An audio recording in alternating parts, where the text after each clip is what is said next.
I'm Lauren Kerby, one of the organizers and the education specialist here at the Religious Literacy Project. I'm going to do a very, very, very brief framing introduction for us and then introduce these fabulous panelists to my left. So we've been talking all day about the power of media to influence how people think about religion. And in this panel, we're going to ask whether media companies have an obligation to use this power for good, and what good means and who gets to define it, and all of the questions that spin off of that idea.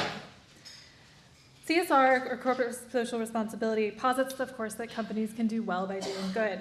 And our panelists here have a wealth of experience in shifting public perceptions on issues like same-sex marriage, climate change, girl equity, and more through intentional media campaigns. Our first panelist is Mario Cader-Frech, who is really one of the masterminds behind this whole event.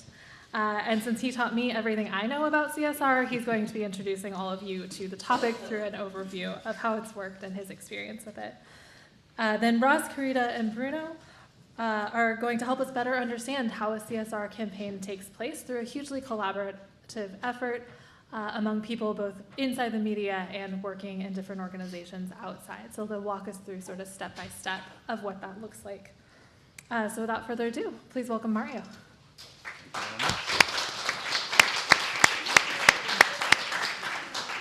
Good evening, everyone, and thank you so much for being here tonight. I will start with a video that will summarize what a CSR campaign looks like in the entertainment, media and entertainment industry. And then I will try to decode it backwards, and then it will be coded again forward by my colleagues in the panel. That way you will get a full understanding of why a CSR campaign lives in an entertainment world. So we'll start with this video. It's about being a change maker.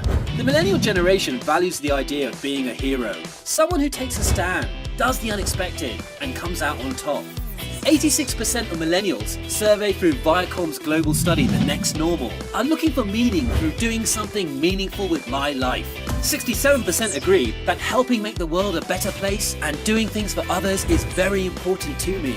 66% of millennials find new ways to contribute, helping those who are less fortunate in your community. This is the generation of agents of change.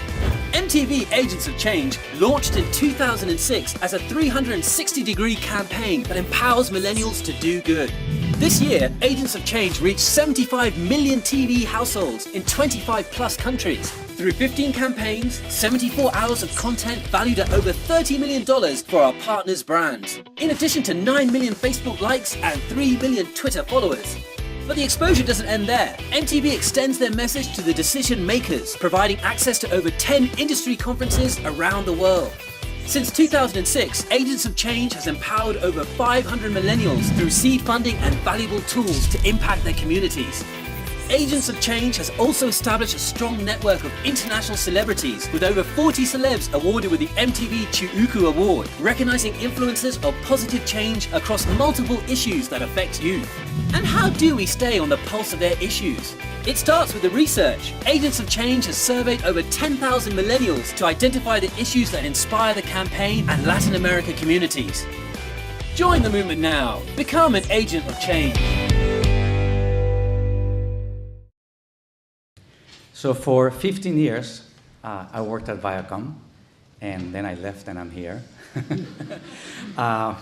It was one of the most important and wonderful experiences. We dealt with every issue that you can possibly imagine. As Lauren mentioned, the environment, anti-bullying, anti-violence, gender equity, animal rights. I'm just trying to think of all the things that we did in 15 years. But religion was not really one of the CSR elements or topics that we dealt with. So in order to start a pro-social campaign, as we called it internally, we first had to be trained on the subject matter and get sensitivity in the training. And Ross is going to tell you a little bit about how the training works after me. And then we have to have somebody who has the need to communicate about the issue and has a brief that comes and tells us what the issue is and educates us on what we need to say. And Kerida is going to tell you about how the brief happens. And then we go to the creative team internally, in this case, MTV or Nickelodeon or Comedy Central, whichever the brand was that we were dealing with. And they would come up with all of the different solutions, which I'll walk you through it, all the different creative solutions. And then we have to, of course, have some celebrities so that they can add more pizzazz to the campaign. And Bruno from CAA is going to tell you about how celebrities get involved and why they get involved. This is a very basic example of what the brief looks like. We ask any nonprofit partner that has the need to have a communications to fill out a form that looks very much like this. So we ask them, what is your campaign name? What is it that you're trying to achieve? What is it trying to say? To whom are you trying to say this? What is the objective of this campaign?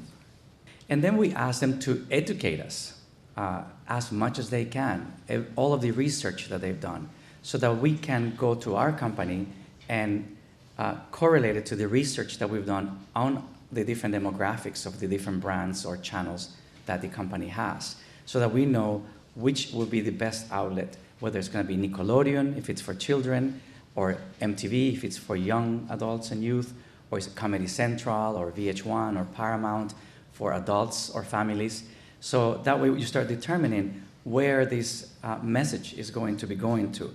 So then they give us the markets they want to reach, the languages they want to reach, the countries they want to reach, so that we know exactly what their goal is, so that when the media company produces this campaign, it's really on target on the needs of the nonprofit. So after we go through all this brief, we show them the different platforms that the media company has. And I'm just going to quickly explain to you in 10 seconds what each one of these is. So a PSA, it's a public service announcement. Usually it's 15 to 30 seconds. It usually features one individual as the leading character of the public service announcement. And it usually is telling you something very direct, very think this or do this. Long form integration, it's something much more complicated, and that's what Sheila was talking about when she presented East Los High. We worked with the same team, and we had a 91-hour episode soap opera that we produced for MTV, and that's really long-form integration. You take all of the knowledge that, let's say, Kerida from UNICEF gives us, and then we create characters, we create short stories, long stories, the arc stories. So everything that we want to say, it's told throughout the development of this episodic series. And the story keeps on developing and leaving everybody in a cliffhanger, but the messages are always there, and they're a very organic way to bring messages forward. And it's a way for the audience also to connect to one of those issues, because they will connect to one of those characters as well. Digital, social media, everyone knows about that one. Facebook, Instagram, you know the power that that has. That's when you want to engage the audience to say something, to do something, to support something, to vote for something, to take a quiz, to take a poll. We use those social media connections. And then the news reports and documentaries, sorry that we put them on the same little squares, because in the company is the same. The people who make the news also make the documentaries, and that's probably why it's in the little box. But for this particular symposium, they should be in two separate boxes. So documentaries usually are one episode. It could be 1 hour, 2 hours, 2.5 hours. Every now and then we do what we call docu-series, which may be like a 3 half-hour, 3 1-hour episodes. Then we have the contest and the events, which are probably in the entertainment world, it's one of the most successful tactics to implement, is when you say, hey, go to this website, learn about this, take the quiz, and after that you will enter the raffle to go, you +1 to the MTV Video Music Awards with all expenses paid. Trust me, it works. Then you have the profile spots. It's when you decide to profile somebody's story, more like a testimonial, but it's still within the 15 to 30 second range. And then you have the call to action spots, which would be specifically to asking you to take action in doing something. One of the examples that I can think of is when this organization called Techo, which means roof in Latin America, was launching. They needed money, but MTV didn't really have the cash to give it to them. But we partnered up with Coca-Cola, and we asked the audience at MTV, go and click the Facebook page, and for every like that or follower that they got, Coca-Cola was going to give them $1. So we all together, collectively raised a lot of money for the nonprofit. So call to actions are very, very important as well. And then, so we educate them on the things that we can do. Then we go to this business model that I'm very proud to tell you that I created it. In 15 years of working at Viacom, it wasn't created in 1 year. It took quite a while because at the beginning, when we started with this program, which was 16 years ago, people were looking at us like, why do you want to give airtime for free? What is this? What is in it for us? We are a for-profit company. How do we get something out of it? Because at the end of the day, we do have shareholders that demand that the company makes money, right? But we had to convince them that also the new shareholders were going to be demanding that the company does social good or social impact. So the business model works like this. The nonprofit comes and gives us the brief, the one that I explained to you. Then we look at all of the different, I need the microphone, right? I'll stay here. So then we look at all the different tactics that we can use. We go back to the creative team, and very importantly, we go back to the research team of the company, in this case would be Viacom, to understand where this message will be the most impactful, how we're going to reach the most audience, how we're going to engage the most audience, which audience in the research that Viacom has done has brought this up. That is something they want to learn, something they want to take on. So it's not just something random that we go, oh, great, we need to save the blue whales. Let's just put it in the kids' channel. It doesn't quite work like that. It's a really well thought out process. Then the creative team develops the best way that this message can be inserted into the world of that channel. It could be a standalone campaign, all from scratch, all brand new content, or it can be something integrated into something that is already being produced. So once the creative team decides what's best, we present it back to the nonprofit and we explain to them why this is the best way to do it. And then also Viacom at this point has already committed the pro bono media time that they're going to give it. So if it's, let's say, a combination of a call to action spot, a profile spot, and a documentary, they already tell us how many rotations each one of those things, each one of those contents are going to receive. And from that, you create a media value, because that media value is created because somebody else is actually paying for that time, and there is an average price for it. So if you take the average price, you give the nonprofit a value that they actually are going to be getting in the millions of dollars, usually. There are times when the Viacom, the big, powerful, rich company, needs money to produce something because most of the people that work in the production team are not staff. So actually we have to go out and hire and source these people out of the company. So then we ask the nonprofit and say, can you cover that out-of-pocket expense? But you're getting these millions of dollars worth of not only media time, but also the human time from everyone who's working on the campaign that actually works for Viacom. So we come into that. Then after that, the easy part comes. The campaign is launched. And it's usually very successful. It has gone through this whole process, this whole vetting process. If it is like a long, we actually go to the next step, which would be number 5. Number 5 is we, as a media company, the signal is carried by cable operators. And the cable operators have their own advertising time that belongs to them. I don't know if you've ever been watching HBO, and all of a sudden you see the local attorney that it's around the corner from your house, and you wonder, like, how did that attorney get that spot in my HBO primetime series? Well, that's because HBO has, I think, something like 3 minutes on the hour that they can sell. But oftentimes they don't sell it. So we go and say to them, look, we've got this pro bono campaign. Could you give us airtime from your airtime for these particular demographics? And oftentimes they say yes. So we go negotiate that on behalf of the nonprofit. And then the number 6 is only when it's like the soap opera, the 90-episode soap opera.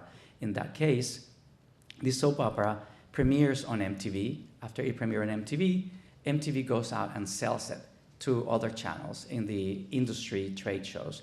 And you have the Channel 3 in Guatemala that buys it, or Channel 1 in Russia, and it gets dubbed in Russian, or wherever somebody likes it, they'll sell it. So the nonprofit will get a residual out of the sales of that particular production. So this is the business model that we created in the company. And we've been actually promoting it with all the other media companies so that they get on the ball with this. I think with this, it gives you a good background of what a CSR campaign is, how it comes to the table, how it gets received, and how it goes out to the audiences. And again, my colleagues in the panels are going to tell you their arm and leg of each one of these, of how these campaigns are made and become very successful. And then the question would be, after we are finished presenting to you, the question is, how do we get religious literacy as one of the topics for the social responsibility topics in all of the media companies, which I think it's the next frontier. So.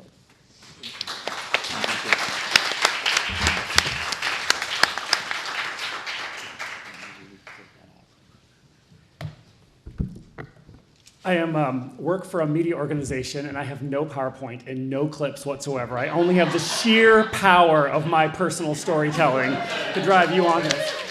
And I've been told I have 5 minutes. So I'm going to step back a little bit. Actually, it's going to seem a little disjointed because I feel like to get to where Mario asked me to go, I have to give a little background in terms of what GLAAD is and how we work and how we got to where we are. And I will start with an anecdote that is breaking that happened this morning, and I've a little bit been multitasking in the back row back there.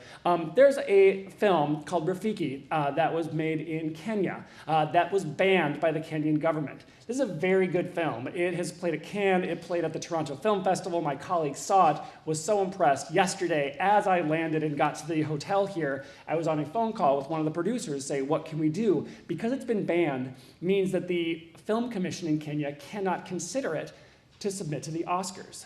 And it has a potential to be submitted to the Oscars. The filmmaker, the director, whose name I wrote down to make sure I can give her credit, Winari Kuyu's film had LGBTQ characters.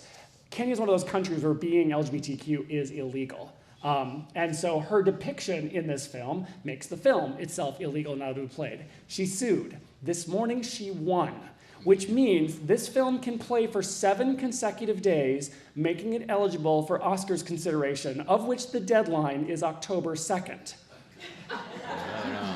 Which is how many days from now? 7. Right? So there's a potential? Yes. Now, I'd love to take credit and say that we did this, but we didn't. We got in on the tail end of this. But the other thing that's important to think about is that how do we think about the films and the stories that get told, and how do they get in front of an audience that is going to be helpful? Not just for people in Kenya to understand who their friends and neighbors are, and perhaps a law that criminalizes them is bad, but also for the rest of us that don't know things about criminalization, understanding what is happening in other countries. How do we have the Oscars, which gets considered the best of the best, to hold up diverse stories like this? Last year's film was something similar, A Fantastic Woman from Chile, a transgender story that does not end with the transgender person dying, which is the common trope that always exists. And so that's my step back in terms of where GLAAD came from. GLAAD started in 1985 as a protest movement.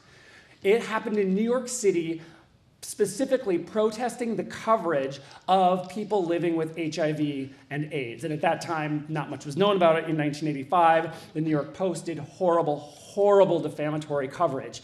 And this group of people began protesting outside. And the Post, frankly, has not gotten better since then.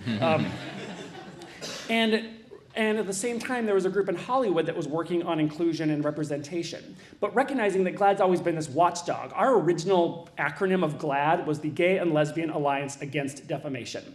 We can set aside the gay and lesbian part, which is one reason why we stopped using that acronym, because our work is much broader than just gay and lesbian people, but also the against defamation. This was us waiting around for something bad to happen and then swooping in and being those angry, humorless homosexuals to wave our fingers at them and say, no, no, no, no. I once went to a Comedy Central taping, and they have those warm-up comedians to fire up the crowd. He's like, oh, you're all from GLAAD. Do you all love the show? And we all just stared back at him silently. He's like, oh, you're holding judgment. He's like, yeah, we are. But we realize what we can't do is just complain or be angry about what's bad. We have to start to point the way at how we do it well. And this is where the training part comes in. In order to tell people what is wrong, we have to create a guide that says what is right and what is wrong so we can hold them up to that. So to that end, what we've created now is several versions of something called the Media Reference Guide. It's a style guide, and it's got terms and definitions, and this word is preferred, this word is problematic, this word is a slur, don't ever use this word over here. And that's been what is, we try to influence what happens in newsrooms, but it's also what influences standards and practices across media industries. And then a lot of the training and education we do for media professionals particularly is walking people through that, right? Because people don't know what word is preferred, what word happens to be offensive, what storylines are tired and old and offensive. And so what we do is expand that out to sort of help people figure out what are the best practices, what are the pitfalls to avoid. That's the don't do this or we'll get mad at you. Pitfalls to avoid. And figure out how to do that, not just for LGBTQ people, but also how do we go more in depth? How do you report on the bisexual community, a community of which 27% of people are only 27% of that population is out to their friends and family? How do we do that for transgender people, of whom 16% of Americans say they know someone who is transgender, as opposed to the 90% of Americans that say they know someone who's gay or lesbian? Will and Grace did a great job, but a lot of Americans think that we all look and act like Jack on Will and Grace, right? And many people have credited that for what brought marriage equality, and Joe Biden is credited that way. And that's great. It's a representation of gay white men, and it did a great job of solving the problems that can come for gay white men. The problems of the LGBTQ community is much bigger and broader than that. And so we also have to put out reports. We have to give a roadmap for where we are and where we're going. And our entertainment team does our in-house research that does this. It's the Where We Are on TV report that comes out in the fall, the Studio Responsibility Index that comes out after the first of the year. My entertainment colleagues sit and watch movies all day long with an Excel spreadsheet. And we've done a couple Spanish language television reports as well, which tellingly there have been two editions. One was called Nearly Invisible. The second one was called Still Invisible. And they could give long descriptions of the plot lines in these novellas because there were so few characters that they could provide immense detail. And we also want to make sure that people understood that we do not want good representations of LGBTQ people. They don't have to be good people. They should be fair, accurate, and inclusive. That's the way we talk about it. We want to be villains. We want to be multi-textured villains. We just don't want the bad parts of us to be because of our sexual orientation and gender identity. We've even in the Studio Responsibility Index created something called the Vito Russo test, named after one of GLAAD's founders. If you're familiar with the Bechdel test, it's based on the same sort of premise, in that a film must have an identifiable LGBTQ character. It has to be identifiable on screen. That character must be identified by more than just their sexual orientation or their gender identity, and the character must matter to the plot. If you took out the character, would that alter what happened? That's the way that we focus on culture and media rather than law and policy, because we know there's a relationship between those two things. Is that we need culture change enough to create a legal change, and then we need culture change enough to accept the legal change that we just adopted. And so that's how GLAAD also uses our tool, uses the media as a tool for advocacy. In my role at the GLAAD Media Institute, my work is to train everyday activists in how media works. GLAAD itself is not an expert in things outside of media. If someone wants to talk about queer Muslim representation, I'm not the right person to talk about that. But I know who is. In fact, when I was hired at GLAAD, I confessed to them up front. My first job at GLAAD was the director of religion, faith, and values. And I went to seminary. I'm a deacon in the Evangelical Lutheran Church in America. And when I interviewed, I confessed this. I don't have a degree in journalism or media or communications, those things that I thought was needed. My first experience with media was because I run an LGBTQ church camp for teenagers. And that was a part of a documentary. I was the subject of a documentary, that whole conversation about the people that are the subjects.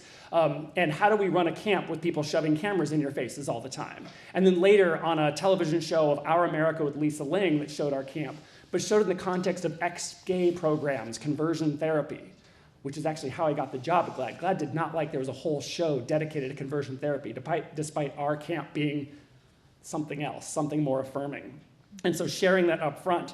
And when I confessed this, that like, I don't have this background, I don't know this, I was told, oh, that part's easy, we can teach you that. What you have is a Rolodex of religious LGBTQ and allied people. And those are the people that we're going to want to reach out to, that we're going to want to place in the media, that we're going to want to help to shape that culture. And that's how we shift into the campaigns work that we do, doing things like Spirit Day, or even an awards season for your consideration. How do we make sure that the representation that's part of the best is inclusive? And there's been conversations about that in relation to race and gender, and we want sexual orientation and gender identity to be a part of that as well. And we use Spirit Day as one of those campaigns where we go to companies like Viacom and say, we want people to go purple on the third Thursday in October in support of LGBTQ youth and against bullying. We want students to do it. We want teachers to do it. We want their celebrities that they see and follow every day to do it. We want their morning shows to do it. And companies like Viacom and many, many others have been very helpful in terms of, okay, we can support this. We can have our employees participate. We can have our talent participate. And we can tap into that and create that mutual relationship so that we can lift up one another in a way that can create that cultural change and acceptance for the LGBTQ community. Thank you.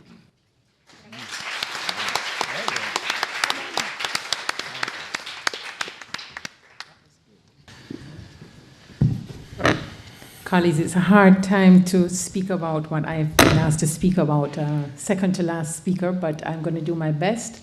But just to share, for me, this is a magical moment because Mario, my colleague, who through that campaign process you spoke about this vision that he had about faith and bringing it into the narrative of media. And to be here in the Harvard Divinity School, where I went to another school like 30 years ago, and to be back here is just an incredible moment. And I've also been inspired to know what I want to do after I leave UNICEF by listening to Abigail, for her saying that she became a filmmaker. I was chief of communication for development in Ethiopia for 7 years. I'm a member of the Rastafarian faith, and I was there 7 years. And when I was leaving, after having had the power of media using as a tool for UNICEF's work, I realized I was leaving without the story that I wanted to tell about the Rastafarians in Shashamane. And Abigail has given me a vision of what I will do in my retirement. I have two hard drives of raw footage that I'm sitting on, and my hands are itching. How do I turn this on?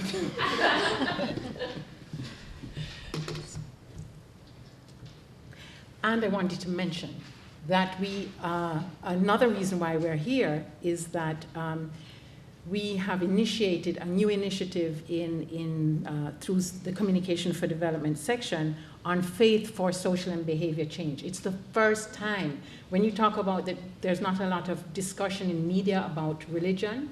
Well, join the UN and see that religion is not something you speak about, even when it's about social and behavior change, except if it's about messaging. If it's about messaging, here's the message and deliver it, that's done. About religious literacy and real engagement, that needs to be done. So I just wanted to then explain to you the brief I was given. So how the need of a new CSR communication campaign starts, the steps that we follow, the importance of partnerships that we develop with media, and how UNICEF measures success measurement and monitoring. That's a tough brief to give at this time in 5 minutes. I'm very serious, but I want to explain that what Mario wrote, or whoever wrote, in terms of the introduction of this panel, is really what C4D is about, or Communication for Development. I think we're the only organization, or one of the few, that has a communication division that's separate from a Communication for Development section. And I sit in that part that does this second part. That introduction to this panel said, the goal is two-tiered. The first is to simply create awareness and intent, which is what a campaign in my mind does, or what our colleagues, very important, critical work, you till the ground. But in my section, what we do, in terms of trying to reach the gold standard, it's behavior change, and it takes a long-term investment and ongoing forms of quantifiable measurement. And that's what makes the difference between campaign, in my interpretation, and behavior for social and behavior change, communication for social and behavior change. How does the slide change?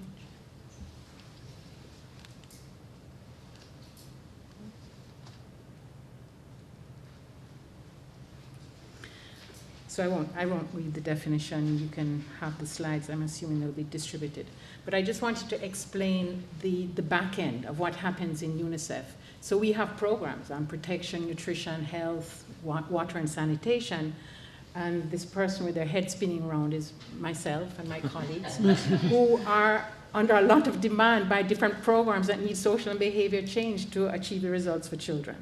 So that's where it begins. It begins with a list of demands of what the program people who are trying to do services for children, etc., are going to make a difference. Then what we do is try and say, well, what are the behavioral parts of that? You know, some things are supply. Like in Ebola, they had all the health centers and all the training of the people and all the medical supplies, but Ebola transmission continued because of culture. And that's when they scraped up all of the communication for development experts from our offices, and that's when some of these complex issues on culture started to be solved and transmission actually happened. And so it's about digging and finding what are the underlying determinants of behavior, what is influencing that. So this is where we have a sort of contract with our program people to say, this is what we'll focus on, not everything, not every single behavior that needs to be changed, but the prioritized ones. And then what we have is a planning cycle, because it's strategic. It's just like you wouldn't get up and plan a program on anything without having a strategic plan. So we have a strategic plan which begins with partnership. It begins with finding the people who are going to pursue this journey with us. And that's what we call establishment of a coordination mechanism or a reference group. And then we then do the research and analysis, and then we, based on all of the findings, we develop the design, and then it's about the creative strategy and content development, and that's perhaps what Mario was more speaking about. And this is where we have, in our field, we refer to the turtles and the peacocks. So the turtles are us people who are digging down and doing the research and understanding what behavioral objectives are and going through all this strategic design. And the peacocks are the media people who are zipping around with new ideas of creative ways that everyone can get a buzz and everything going. So somehow the peacocks and the turtles have to work together, because that's when the magic happens. And then we do implementation, which is finding local partners to work with, and mobilizing communities and rolling out outreach parts that Mario referred to. And then the monitoring that is here actually starts from the beginning, but it also continues throughout. This is just to explain how, when we remember that UNICEF is a huge international organization and we work through governments, right? So it's just not, we don't just do a campaign because an NGO thinks about doing it and they do it. For UNICEF, we work with government. And so everything about what is called the campaign or the social and behavior change strategy starts with sitting with the national stakeholders and at first getting them to understand that there's social and behavior change strategy that's needed. So this is an example of when we went to Egypt and they had this big national process going, and we were able to advocate and say that there needed to be this campaign. So then we have an understanding that it happens at different levels. It's not just about individual behavior change, it's about social change. This is where in Egypt we have multimedia in the center, but it's connected to these different things that we have on the ground, and that's why it's related to a national program. One thing that we've learned as UNICEF is that we cannot be the producer. We can't be, there's Bollywood and Hollywood, and there can't be Uniwood, and that's what I think we're discovering. And so this is a sort of where we came from in India, an incredible program that had incredible results. There are some results. I won't have time to go through this, but I'm going to give you the gist of it. But this is where we have to embed it in our programming. So this is what Mario presented. But what we have going on through Communication for Development is that we have school clubs, we have participatory theater on the ground, we have intergenerational community dialogues, we have youth doing participatory research, we have radio listening groups, we have participatory video. So that's the wealth that we bring. Those are the platforms that UNICEF is working on. So how do we join the two so that it's deeper, it's more powerful? Sugar. Sugar is one of, I think, another magic that has happened within UNICEF. It actually happened with the participation of my division before I came. It was a radio program, and then it became a TV program.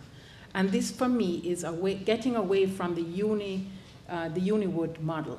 This is about getting another entity to produce, not UNICEF sitting with every script and everything. It's getting it institutionalized. And there was Staying Alive Foundation became the institution that took this charge up on HIV/AIDS prevention. So what started with very deep research and support of Communication for Development then was done in partnership, but we had a little bit more distant. We were more advisory rather than sitting and looking at every script. These are all the different ways that it evolved and all these different formats. This is working with celebrities. And then this is how it got connected to some of the programming that UNICEF was doing in schools, discussion programs, activism, social media. And you can see when you have, for yourself, the slides, the kind of results that were achieved in terms of HIV/AIDS testing, which went up after the program. So I'm given a 3-minute mark 3 minutes ago, and we're now saying stop. So we won't be able to discuss the monitoring and the measurement side. It's really hard to deal with these technical issues, and it's almost like a training of understanding. Mm-hmm. But I would like to just end by saying that I think social norms, because I heard Abigail, there's just one thing. I mean, most things I was just in awe by what she was saying. But I think one thing I would take her to task on is about, that it's about changing household by household. And I don't agree with that from my experience in social and behavior change. Because I'll give you just one story, if I may. In Ethiopia, we worked on female genital cutting, and there was a nurse who went around with us and helped us to show the movies of this horrific cutting of a girl to try and influence the community. She was the nurse, so she gave all the medical information, why it's damaging to girls, and at pregnancy there's more risk, etc., etc. Later on in a conference, she gave a testimonial that despite all of that, she sent her 4 girl children across the border from Ethiopia so that no one would know, and got her girls cut. Wow. All 4 of them. So that's when I understood fully in my head what is social norms. It's when things beyond your household are there in customs and in practice, and you want the best for your girl children. You want them to be married. 98% of the community in her district would only marry a girl if they were cut. She wants the best for her child. So I just wanted to plant that in your head, that this thing is a very complex thing, and it requires, social science and anthropology and all the social science to gather that data. And we need to work in partnership with media, because the two have to go hand in hand. The peacocks and the turtles. Thank you.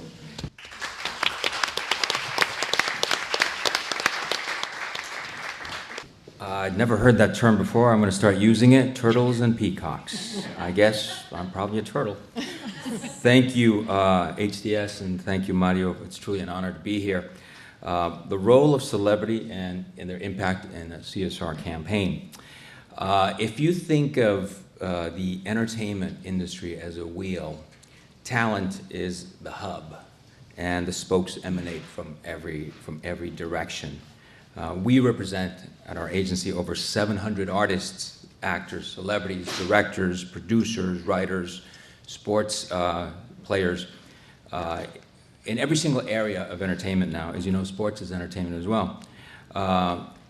Talent has a platform that no one else has, and their reach is unparalleled globally. Nobody like talent to sell something. And nowadays, young talent rules social media with their hundreds of millions of viewers and followers and likes and everything else. So as we migrate more to a digital world, the kings of social media, which is young talent, are certainly carrying a huge currency in the way of their followers. Our job as the agency is to advise talent when they want to use their voice in issues related to social responsibility. And like I said, no one like a celebrity when it comes to attracting attention, for the better or for bad. We've seen it with good actions, and we've seen it with terrible actions as well. We know that politics and religion are very, very personal issues. Those are two things you really don't ask unless they volunteer. And we don't push an agenda. We let our clients come and tell us what they want to do. Some of our clients are involved in HIV causes, others in education, equality. Now it's the Me Too movement, human trafficking, the environment, ALS, Alzheimer's, so many different causes, but they come to us and tell us what they want to be interested in doing. How does it start? Like I said, the talent decides they want to get involved. Usually it's our experiences when talent reaches a certain level of popularity, they feel like their voice is worth something. That's when they decide they want to get involved in social responsibility and social causes. In order for it to be successful, whatever they're going to get involved with, they have to believe it, because fans nowadays can smell when you're trying to sell something that's not real, and they know when something is fake, believe me. We sit down with our clients, we suggest, we recommend, depending on what their interests are. And usually it comes from personal connection, personal experience, traveling. A lot of our American-based clients travel the world and then realize, wow, there's a huge world outside, and I want to get involved in making it a better place. And what we do is we connect them with the right partner, in this case, whether it's a Viacom, GLAAD, UNICEF. UNICEF is a huge partner of most of our clients. And we help shepherd the project. We don't direct it, we help shepherd with our partners, and of course, with talent leading the charge, because if talent believes it, they're going to get things done that nobody else can. We've seen examples with Katy Perry and UNICEF globally. Angelina Jolie is basically the spokesperson of the refugee crisis in the world, and she's been to Syria, she's been to Iraq, and she's been to Haiti many times. Viola Davis is on a crusade to erase childhood hunger in America. Lady Gaga has her foundation, which we helped build, called the Born This Way Foundation, and it's to help empower youth, not only in the United States, but globally. Beyonce is very involved with Black Lives Matter. Gloria Estefan, who's another client of ours, because she had an accident that she was almost left paralyzed, she got very involved in the Project to Cure Paralysis, which is a Miami-based organization, but it's national. So basically, how do we become agents of change from the agency level, from our partners level? It's making sure that everybody has a seat at the table, because not one person can do everything. The actors, musicians, producers, directors, managers, we're all different spokes of the wheel. Like I said, talent is the hub, but we start with the premise that everybody has to be at the table. That way everybody's invested in these things. It's also a big push from our side and our partners to diversify and enlighten the gatekeepers, whether it's in Hollywood, in Bollywood, in Nollywood, whatever you want to call it, for more diversity, more inclusion in entertainment and media. We're seeing that happen, like I said, in the last year with equality, with the Me Too movement and everything that's going on. I think this is a catalyst for other things that are going to be coming just behind that will certainly help. We talk about religion, we talk about what's going on with multiculturalism in this country, and we feel like there's a wave now because of what's happened in the last year and a half, that things are starting to change slowly at a glacier pace, probably slower than we'd want it, but at least they're starting to change, and that's always positive.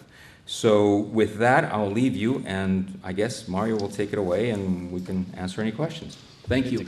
Wow, thank you.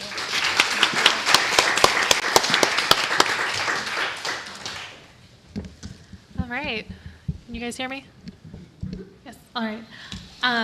Thank you so much to all of you for sharing those experiences in this huge range. And I'm just going to ask you a really simple question. So given that religious literacy for us is not only about promoting foundational knowledge about world religious traditions, but also an understanding that religions are internally diverse, change over time, are culturally embedded, and are capable of exerting both constructive and destructive cultural and political forces, what would a social responsibility campaign look like? How would we do this sort of work with religious literacy in this particular construction? Well, I would first fill out, hello? I would first ask you to fill out the brief. And after that, we would go to the research department.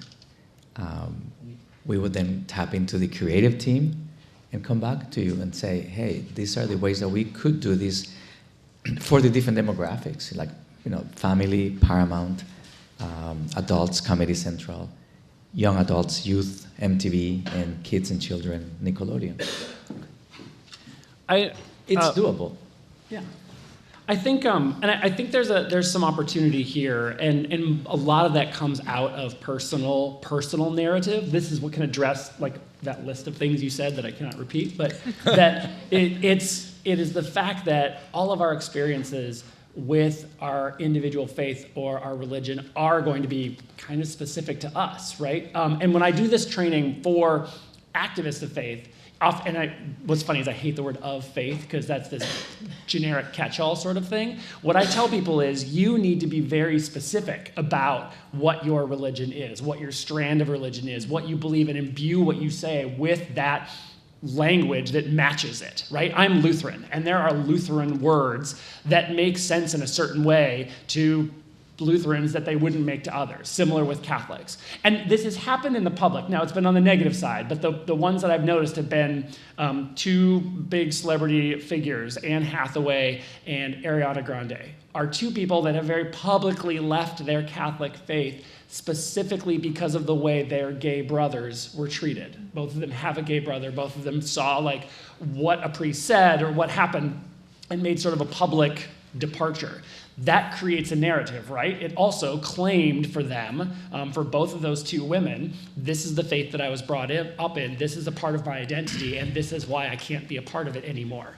And at least I believe for Anne Hathaway, like moving from that into a different denomination, right? Being Episcopal. And I feel like, especially with that narrative, that's kind of what's existed for a long time, what someone used to be. And I feel like it's possible for some of the reasons we talked about earlier with Muslim or perhaps with Jewish celebrities, there may be different ways and forms and opportunities that present themselves in a different way for them to talk about it. But the one that I've sort of paid attention to has been this very personal narrative of, I grew up with this is part of my identity, and then this happened, that's why I'm not a part of it anymore, which is a personal narrative that is really explanatory about what you believe and incredibly religiously literate as you talk about it. So as I'm thinking, maybe 3 points of concrete things that we would want to be thinking about. One is, I think it was similar to what you were speaking about in terms of having the do's and the don'ts or some kind of guide. There needs to be a guide. I know when I was in Ethiopia, they had what was called the Development Bible. And so it was all of the things that the turtles needed to say and get out there. We didn't yet have the peacocks, but it was about trying to work with religious organizations to understand what were the needs of children. And so there needs to be a guide for that. But I think what we need to do is evolve from the Development Bible, which is very focused on messaging, to dialogue guide. You know, what are the questions you should be asking that go with maybe a verse that's just about raising awareness? So that's one thing. I think we need some kind of documents that everyone has a common narrative and can kind of push on that. I think secondly, speaking from UNICEF, which is a big organization, our role is convening. We need to convene the right people in the room. We need to get the media people and the religious people together so that there is a kind of compact for what we will do together, you know, on this, and get people excited and motivated so that it's not just a one company and a one UNICEF department. It's a discussion on moving the bar. And thirdly, I think that it's about recognizing that media, as I think someone else has said, religious organizations have their own media, and they can often do more damage than good. So religious organizations also need religious literacy, not just us about how to work with religion. So I think those are three key things that would need to be done. I think from our side, it's education. And it's educating our clients, talent, educating the gatekeepers, the producers, the showrunners, the script writers. I think Dr. Hussein, for example, is doing a great job of enlightening people as to what Islam represents. And at the end of the day, Islam, Judaism, and Christianity, we're all sons of Abraham, sons and daughters of Abraham. We all, you know, we are children of we believe in monotheism. And, you know, Moses is Moses for us, Musa for the Muslims, and Suleiman is Solomon for us. It's the same thing. But it's a process of education, and I've noticed that when you sit down with talent, you don't beat them up over the head, and you just kind of guide them and kind of enlighten them and help them out. You have much better results than when you whack them over the head with something. That's one of the things, and this is a little related to what you said as well. The difficulty, I think, is I love that personal, I love the personal narrative, and I love when stuff is incorporated. The things that make really interesting plot points, or what makes it is not doing the right thing, not being the perfect example of someone who is struggling and questioning. And I think internal to the religion, we've got particular gatekeepers that do not want to show people struggling with their religion. We don't want people to be making bad choices because that reflects badly on our religion. I love it. And I think that there's a number of people that do, but I also think that we've kind of created a narrative within our culture that makes that really, really difficult to do. And that's the challenge, I think, that we have of how do we do that, knowing that if we do it, there is going to be a particular backlash. There have been some short-lived TV shows that have examined religious themes because the way they portrayed them were seen as offensive, as, you know, we started that data with today as well. And the Book of Daniel, remember that at all? Like it was it was a priest who had all sorts of messed up family. Messed up people are more fun to watch than boring folks, right? And it makes good TV, but also it's going to create a backlash. And I think that's going to be one of the inherent challenges we're going to have. And at the same time, so that was a one-season show, but then Homeland's been running for, 10 years? Yep. 8 years, and forever. The show GCB, if you remember that. Yes, that one I love. GCB stands for Good Christian Bitches. Wow. It has Kristen Half a Chenoweth. season. But could you guys speak more to the sort of, Ross, you mentioned gatekeepers who are promoting particular stories or squashing others. What other sort of obstacles or challenges would you expect any of us to encounter if we're trying to push religious literacy as corporate social responsibility? Who's going to get in the way of the turtles as we sort of climb over these obstacles? I think that going back to what Bruno said, it's education. When I first told my boss, sitting in the middle of the room, that I wanted to do religious literacy at Nickelodeon, his look was like, religion? What are you talking about? I think it's all about education. That what is it that you're really trying to educate the mass, viewer, And I think the word religion is very tricky just by itself. And it's scary to most everyone. So I think maybe if we can find another term, would be really great. Because I think that is the biggest blocker, that people automatically build a wall. And because everyone, it's afraid to talk about politics or religion. Yeah, absolutely. Go for it. Can we get the mics out? He's going to defend himself.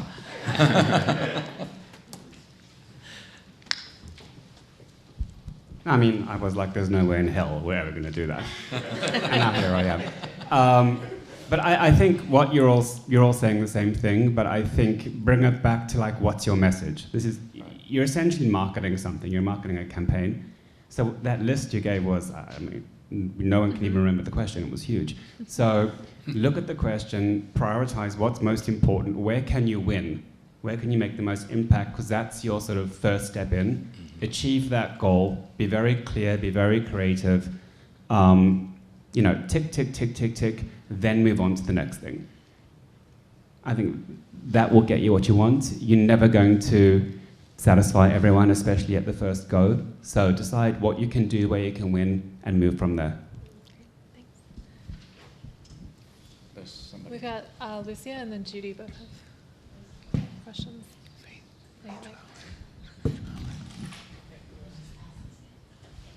Thank you. My name is Lucia Villavicencio. I'm a recent graduate of the Divinity School. First of all, thank you so much for being here and for doing this. It's amazing to be able to be in conversation with your minds who are like not only thinkers but also activists. You are the ones who have hands-on. So as someone who's been trained by the RLP and want to think how the media process goes through, what I see and what I'm thinking is that the first thing that goes with religious literacy is the fact that religion does not stand alone. So when we're talking about religion, we're also talking about politics, we're also talking about sexuality, we're also talking about race. And I think that that's the first step of education, educating people to believe that religion does not stand alone, but it comes with all these backgrounds. And in the fact of including artists, or with this Ariana Grande or Anne Hathaway leaving Catholicism, there are people that are Catholics and that are still gay. There are people that are Catholics and they match their faith but do hold different beliefs because religions are internally diverse. And actually holding that public conversation is in fact doing religious literacy. I would like to stand corrected if I'm saying something that is wrong. And like really what I would like to learn with you, and I think that that's the problem that you're facing, is how do you engage more people with that learning? Thank you.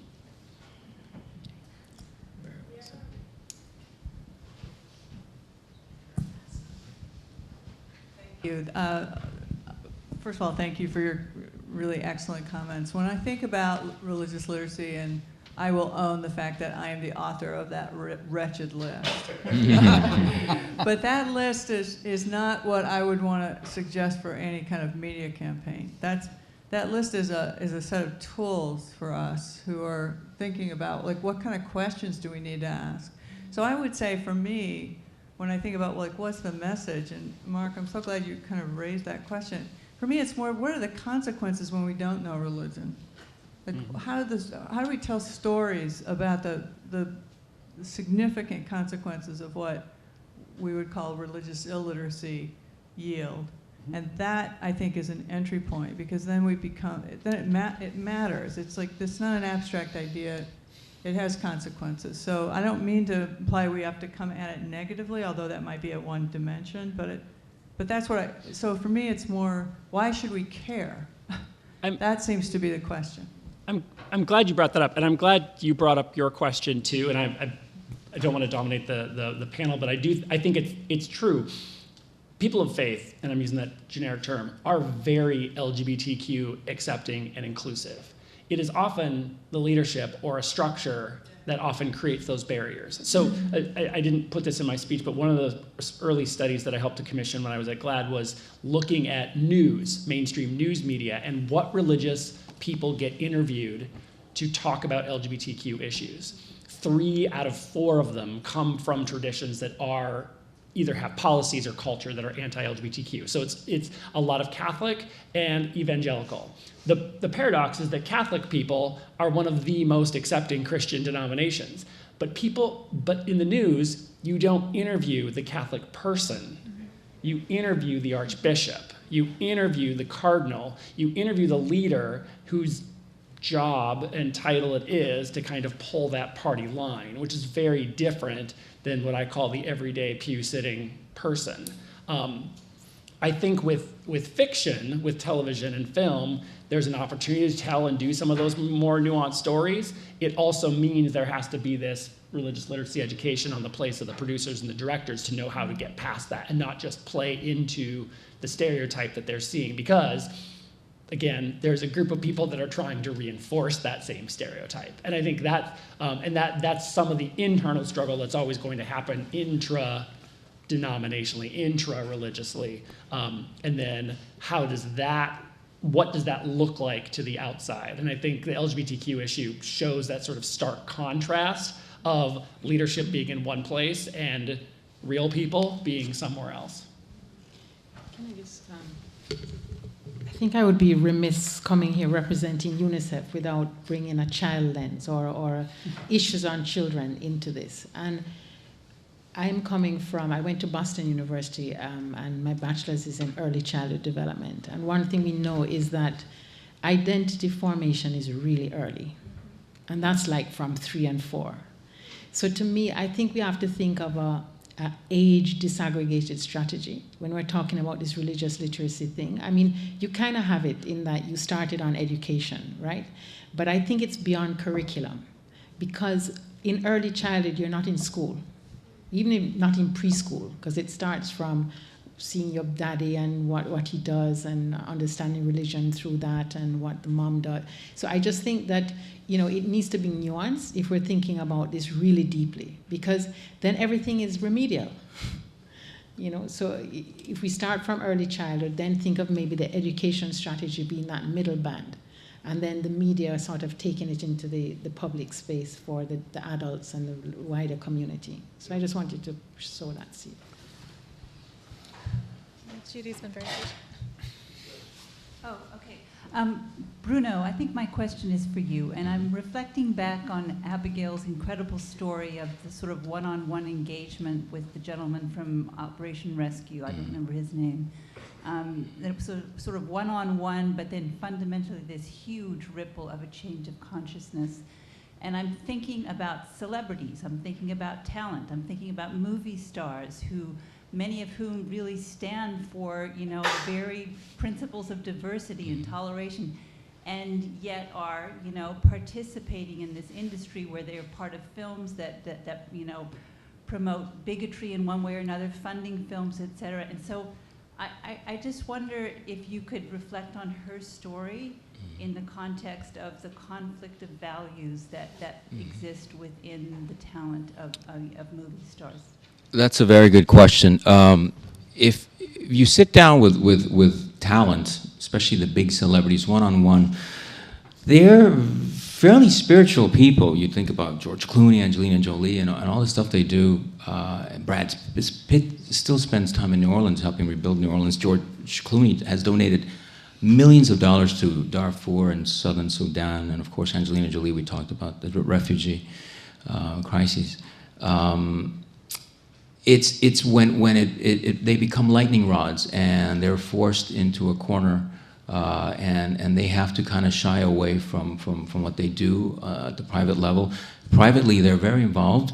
They donate hundreds and hundreds of millions of dollars. I was just thinking as Kerida was talking, last year when Hurricane Maria hit Puerto Rico, every single Puerto Rican music artist, and there's so many around the world now, whether it's Daddy Yankee or Luis Fonsi or Ricky Martin, they donated hundreds of millions of dollars quietly to help the island get back on its feet. Not even rebuild, because that's going to take billions of dollars, but just get back on its feet.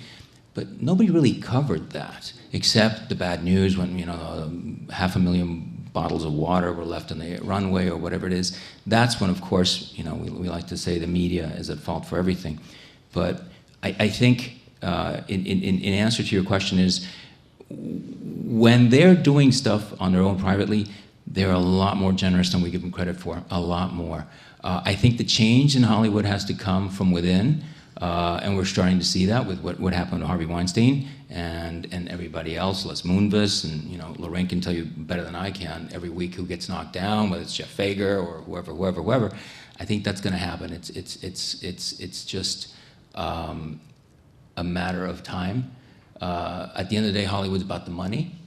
When it comes to religion, the minute they see money, they're going to go after it. We're starting to see with the Middle East now. A couple months ago, Mohammed bin Salman was in LA, who's the crown prince of Saudi Arabia. So now suddenly Hollywood's saying, well, maybe we shouldn't be making Muslims into bad people when Mohammed bin Salman's going to invest $100 billion in Hollywood. And he's opening the country to movie theaters and concerts and everything else. So at the end of the day, it's green. Green runs this world. By green, I mean money, not the environment, unfortunately. So it will come. Like I said, it's too slow for my taste, but it's starting to move along at a snail's pace. But it's happening.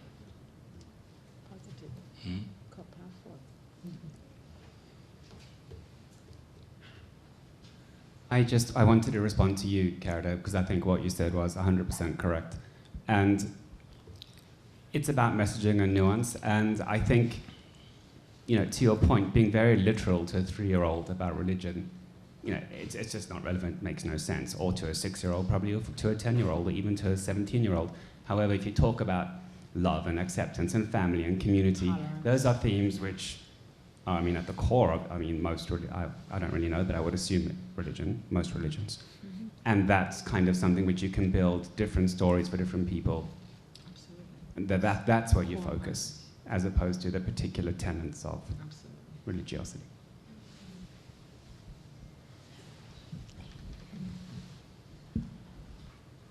I want to ask a question, kind of changing the subject a little bit. When you talk about corporate responsibility campaigns, there's a pretty broad range of subjects and topics. I get it. You can deal with a lot of things. But you probably don't deal with maybe what's the closest thing to my religion, which is a kind of Marxism. The structural inequality and the incredible, broadening of inequality that is happening in our country and around the world is responsible for a huge amount of human misery. And that strikes me as something, like you said, it's about the money. Mm-hmm. That's something, I think it's great what you guys do, but I think we also understand what can't be done in this kind of context. So where do we find the platform to talk about the elephant in the room, the biggest problem of all, which is inequality? Can I just say that I want to go back to the difference between what I call, say, campaign, and this is great. We need campaigns for raising awareness and intent and doing all of these good things, but those are the root underlying deep causes, and that's not going to happen through a campaign. So I think for me it's about mobilizing the young people in faith is a big place to start, to have these dialogues that are not about religion.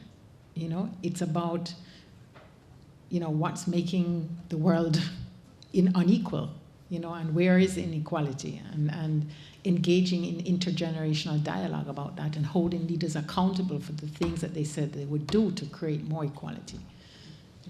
And I would like to add that there are many campaigns right now, and some of them in Viacom, that are addressing equity and equality, both. But as Kerida says, these campaigns are creating awareness, they're changing behavioral intent, and after the years they may change behavior, but they're just mass communication campaigns that are often tied to, like, let's say the grassroots effort that, like, for example, what Kerida showed on UNICEF, that is actually making that equity change. But in this case, it's just to kind of bring the topic to everyone so that when they get there, the minds have already been opened up. And I think that's the synergy between the two. So I approach this as an activist too, and glad I said Gladstar is a protest movement, and we can sometimes be very cozy with the content creators, knowing, and part of what we say is, you can either prevent doing the bad thing with us up front, or we can help to lead the charge against the problems that exist down the road later. Or sometimes, and now with social media and the digital, if there is something that's anti-LGBT that shows up in, say, a television show, sometimes GLAAD isn't the one that has to respond to it. Back in '85 or the '90s or something, we can fax out a press release 3 days later, and that's timely. Now, we say the internet took care of it for us, right? Everyone knows this was awful. They got the message. What we often do is say, do you want to deal with us to fix the problem, or do you want to deal with the mobs that just want you all shut down? And using that as a point of leverage. And I'm cynical enough to know that it is financially driven and that we are talking about an industry that wants to make sure that it makes money. And part of the case for us is to help them to understand that supporting, in our case, LGBTQ acceptance is a good, wise business decision. And sometimes we need them very specifically to speak out on something specifically. Campaigns are specific, and they're about, do one action.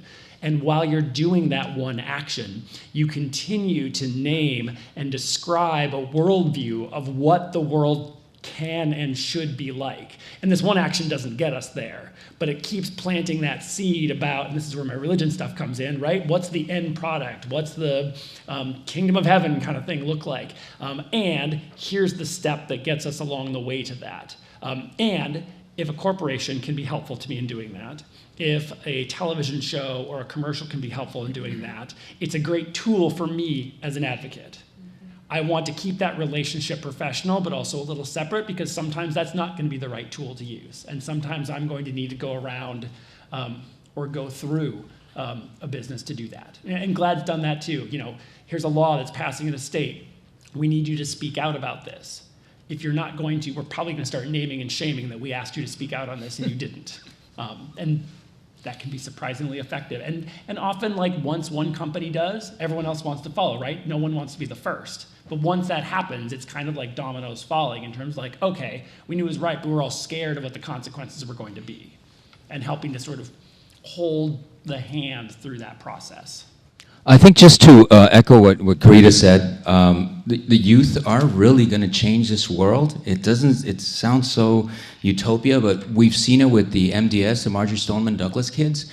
That was a grassroots organization started by high school kids the day after the mass shootings. They didn't hire anybody from Hollywood or anybody to come in and do anything. It was the kids. And the effect they're having, not only in Florida, but nationally, with the NRA afraid, voter registration among young kids in Florida is through the roof. That's, I think, where the future is going to come. I hate to say it, but I think we have screwed up. We had our chance years ago, and we've messed it up. It's up to these kids who are going to turn 18 or are turning 18 now. I think that's the future, to hopefully go back to that equality that you talk about. I'm not American. I came here 25 years ago when I arrived in the United States. It was the only country in the world, apart from maybe Western Germany and England, where there was a upper class, very, very big middle class, and lower class, of course. Now that and the rest of the world was always upper class and huge lower class. Now the United States is becoming that. It's becoming that kind of third world country that it was never meant to be that. And I'm talking about 25 years ago.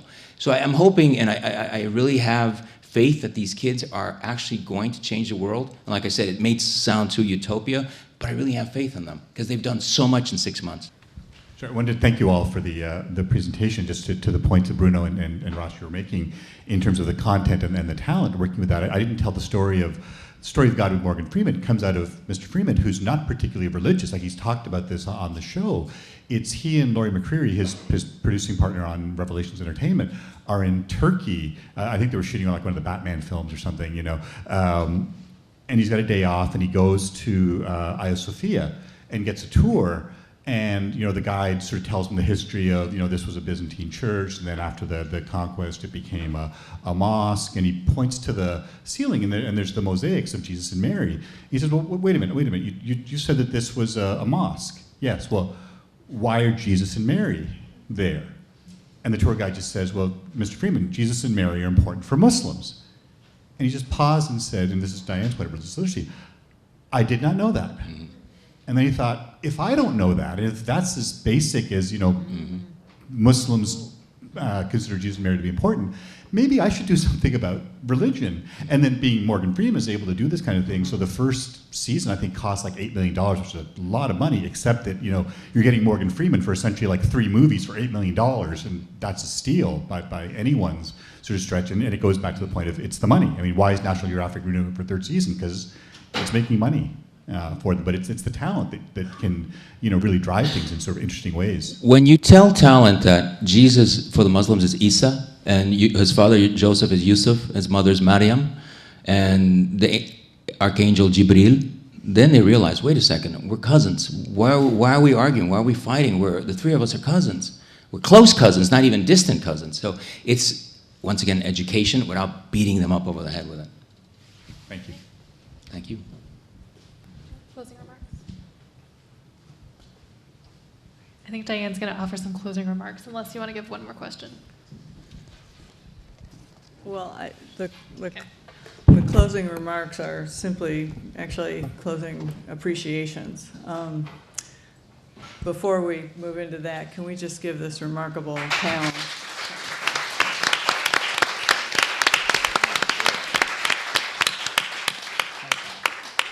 So it's been a long and full day, and we have consistently cut your breaks in half.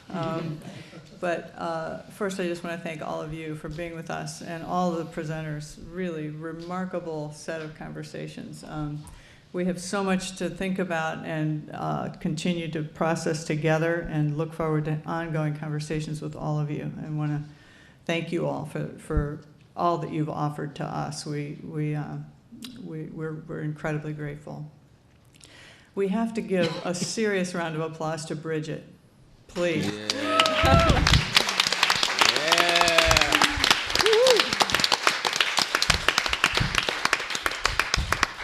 And I get the good fortune of working with Bridget very much. She's my advisee. She's silly in taking about every class I teach and every class I think I might want to teach. And so thank you, Bridget, for everything.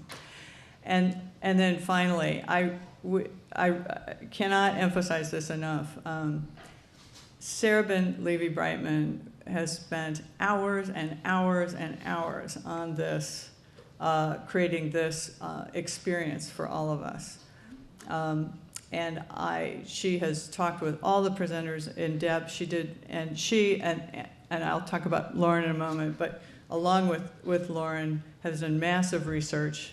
And really, together, Lauren and Sarabin really conceived of and really helped shape the richness of these panels. And I think it might be our most successful one of all 4. And so to Sarabin, thank you for your leadership on this. To Lauren.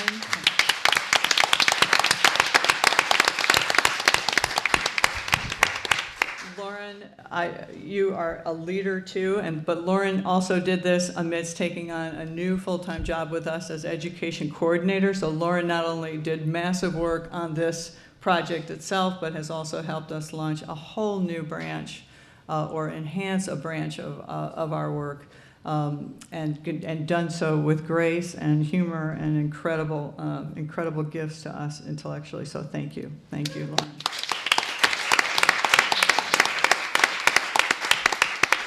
And to Steve, our ongoing partner, this is our last symposium, and in fact, we got Lauren through Steve, so this is really so we have a lot to thank you for. But it's just been a really rich experience and pleasure to think with you about these important questions, especially given your groundbreaking work on religious literacy. I mean, Steve was on The Daily Show.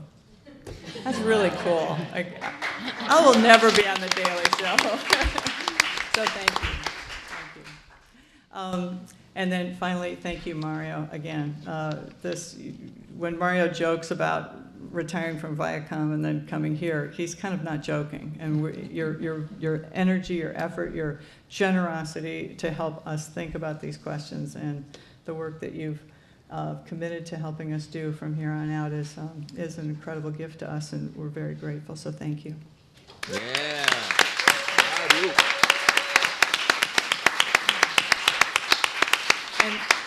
finally, in absentia, Bruce, I hope if you watch the 24 hours of this video, you will see this. But again, Bruce McGever is our benefactor for this entire series, and he helped.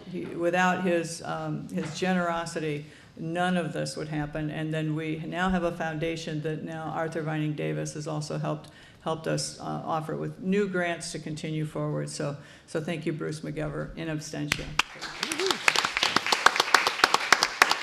And then finally, thank all of you who came to be with us and to help us think about these questions and to be in conversation with us along the way. Again, I want to just reiterate, at the Religious Literacy Project, we are deeply committed to wanting to enhance the public understanding of religion. And we know deeply we cannot do this alone. We have things we can offer through the Academy, but it is the work of the world that fuels our urgency, the terrible challenges we're facing, the kinds of inequality that you so eloquently raised is exactly what we want to do our small part to try to help to mitigate. And so thank you for that comment, and thank you all. I hope you stay in touch with us and help us do this work better, because we really need you. Thank you again, everyone.